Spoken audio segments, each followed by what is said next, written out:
So here we have the Mercedes-Benz A180 on a 16 plate. I'm going to start off by showing you around the outside of the car, and then we'll hop in and run through some controls on the inside. From the outside though, you can see it's a 5-door car with alloy wheels. Let's start off inside the boot first of all.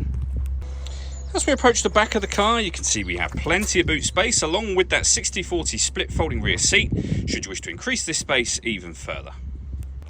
Okay, so we're just going to work our way back around to the front of the car, and then we'll hop in and run through some controls on the inside. But now that we've done a full circle of it, you can see it's a lovely looking car the whole way around. Just briefly before we climb in, I think it's well worth seeing the interior from this exterior point of view. There's plenty to run through on the dashboard, so let's hop in and we'll do that now. Okay, now that we're inside the car, we're going to start with the dials. On the right hand side we have the rev counter and coolant temperature gauge, and on the left hand side the speedometer and fuel gauge. In the middle you can see the total miles of this car. They are 41,633. You can change information displayed there using buttons on the steering wheel. You can, for example, have the digital readout for the speedometer if you wish to. If we back out to the steering wheel, the buttons I was using just a second ago are here.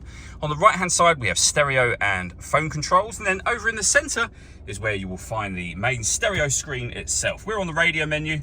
You can see the various different preset radio stations available to us there. And this car has got AM and FM radio. All of the movement I'm making on the screen is all being done at the moment using this dial and the back button just there. You can do virtually everything from here, but if you wish to, there are buttons on the main stereo unit just here as well. But up on here, for example, we can go back to the main menu. You can access your own music under the media heading. You can push the dial down. You'll be then in the media menu. You can pair your phone from up on here as well.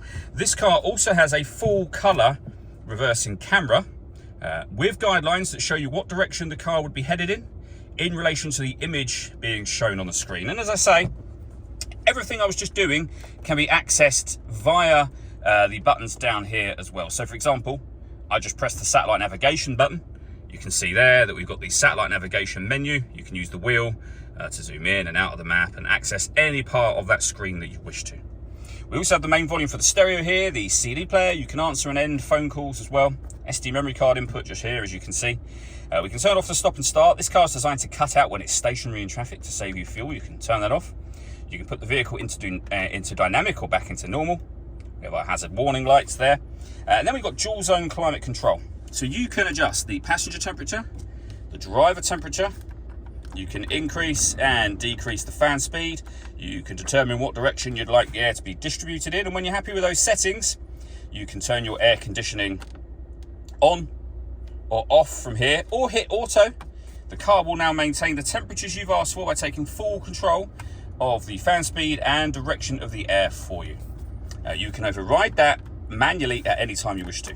We have a 12-volt charging socket and some storage just inside there, and then the 6-speed manual gearbox.